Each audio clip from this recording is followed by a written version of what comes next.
You ask Tiger to calculate. This deals with finding the midpoint between 2 points. The midpoint between the 2 points is -3, -27.5. Let's solve it step by step.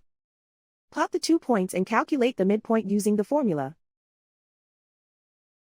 The coordinates of point 1 are, x1 equals -2, y1 equals 19. The coordinates of point 2 are, x2 equals -4, y2 equals -74. PM represents the midpoint of the 2 points.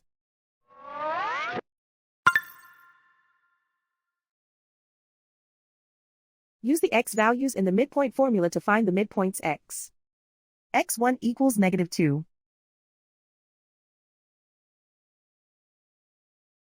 x2 equals -4.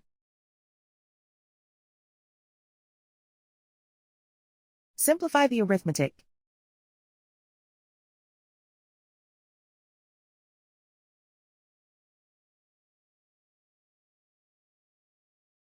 Use the y values in the midpoint formula to find the midpoints y. y1 equals 19.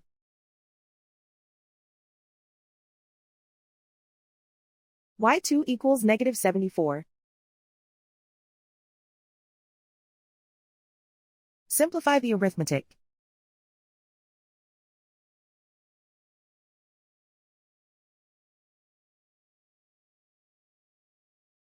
And so, the midpoint is -3, -27.5.